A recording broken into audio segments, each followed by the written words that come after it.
मैं रमेश चंद, सहायक आचार्य राजनीति विज्ञान, राजकीय कन्या महाविद्यालय खैरवाड़ा। आज का अपना टॉपिक है व्यक्तिवाद, और व्यक्तिवाद में हम आलोचनाओं का अध्ययन करेंगे। जैसा कि पूर्व के अध्याय में हमने व्यक्तिवाद की उत्पत्ति, अर्थ एवं सिद्धांतों का अध्ययन किया था। ये topic BA third year paper first का है। अब हम इसकी आलोचनाओं के ऊपर अध्ययन करते हैं। पहली जो इसकी आलोचना है कि राज्य एक आवश्यक बुराई नहीं है। व्यक्तिवादी विचारधारा के अनुसार राज्य एक आवश्यक बुराई व्यक्ति की अपूर्णता एवं अपराध वृत्ति का परिणाम है। गलत है। यह कथन मूर्खतापूर्ण है कि राज्य का उदय इसलिए हुआ है कि वह मनुष्य की स्वार्थी और दूषित प्रवृत्तियों को रोक सके। वस्तुतः राज्य की उत्पत्ति मानव की आवश्यकताओं, मानसिक चेतना का स्पष्ट एवं व्यापक अभिव्यक्तिकरण एवं सभ्य जीवन की प्रथम शर्त है। दूसरा है, कानून व्यक्तियों की स्वतंत्रता को सीमित नहीं करता। व्यक्तिवादी विचारकों की मान्यता है कि राज्य एक अत्याचार करने वाली संस्था, उसके कानून स्वतंत्रता को सीमित करते हैं और व्यक्ति के सामाजिक आर्थिक विकास में बाधा पहुंचाते हैं। यह कथन गलत है। राज्य के कानून व्यक्ति की स्वतंत्रता को सीमित नहीं करते, बल्कि उसमें वृद्धि एवं उसकी रक्षा करते हैं। तीसरा पॉइंट है, मनुष्य की प्रकृति का गलत चित्रण। व्यक्तिवादी मनुष्य की प्रकृति का गलत चित्रण प्रस्तुत करते हैं। उनके अनुसार मनुष्य स्वभाव से स्वार्थी होता है, लेकिन व्यक्तिवादियों का मानव प्रकृति का यह विश्लेषण अत्यंत संकुचित और एक पक्षीय है। हर व्यक्ति में स्वार्थ और परमार्थ की भावना विभिन्न परिणामों में पाई जाती है। वह अपनी भलाई के साथ साथ दूसरे की भलाई भी करना चाहता है। अतः मानव स्वभाव के किसी एक पक्ष के आधार पर ही राज्य के कार्य क्षेत्र को सीमित करना उचित नहीं है। नेक्स्ट, चौथा पॉइंट है, व्यक्ति सदैव अपने हितों का सर्वोच्च निर्णायक नहीं होता। व्यक्तिवादी विचारकों ने व्यक्ति को पूर्ण माना है। प्रत्येक व्यक्ति अपना भला बुरा स्वयं समझता है एवं राज्य को इसमें हस्तक्षेप की आवश्यकता नहीं है। यह विचार कुछ सीमा तक तो सही है, लेकिन प्रत्येक परिस्थिति में यह सही नहीं है। जैसे गंदे पदार्थ बेचने वाला व्यापारी अपना या समाज का हित नहीं देखता है।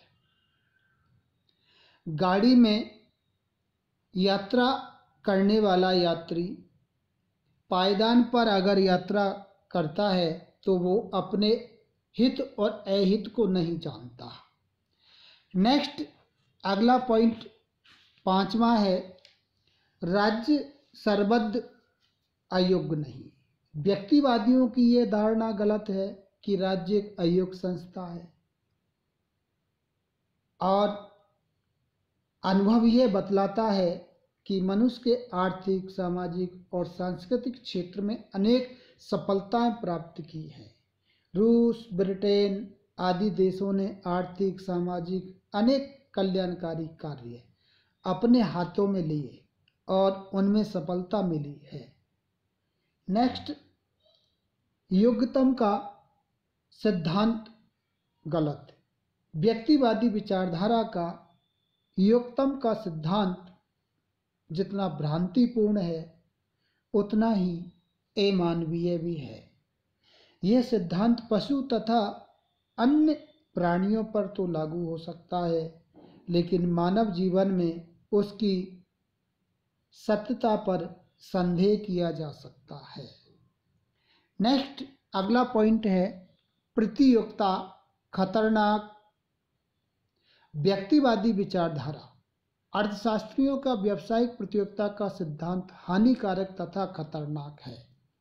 व्यक्तिवाद के नाम पर व्यावसायिक प्रतियोगिता के सिद्धांत को स्वीकार नहीं किया जा सकता। इसके द्वारा एकाधिकारी भावनाएं उत्पन्न होती हैं। इससे उन लोगों को लाभ होता है जो आर्थिक रूप से बलवान होते हैं, लेकिन दुर्लभों के लिए यह निश्चय ही हानिकारक है। अगला पॉइंट है, राज्य व्यक्तियों का समूह मात्र नहीं। व्यक्तिवादियों की यह धारणा असत्य है कि राज्य केवल व्यक्तियों का एक समूह मात्र है। वस्तुतः राज्य एक स्वाभाविक उच्च एवं नैतिक संस्था है।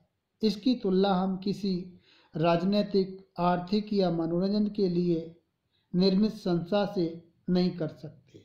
राज्य का लक्ष्य सर्वव्यापी है। इसका उद्देश्य सभी लोगों की सभी प्रकार से उन्नति करना है।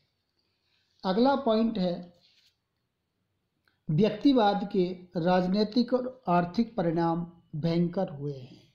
व्यक्तिवादी विचारधारा का परिणाम यह निकला है कि पूंजी केवल कुछ ही व्यक्तियों के हाथों में केंद्रित होती है। कार्ल मार्क्स के अनुसार एक ऐसे पूंजीवाद का जन्म हुआ है जिसमें अपने ही विनाश के कीटाणु मौजूद हैं। अगला पॉइंट है, समाजवाद के लिए हानिकारक। सीएम जोड़ ने व्यक्तिवाद की गंभीर त्रुटियों की ओर ध्यान आकर्षित किया है। व्यक्तिवाद की यह धारणा गलत है कि प्रत्येक व्यक्ति समान रूप से दूरदर्शी होता है। प्रत्येक व्यक्ति को अपने अनुकूल वस्तु की प्राप्ति की क्षमता होती है तथा सभी व्यक्तियों की भलाई ही समाज की भलाई है। धन्यवाद।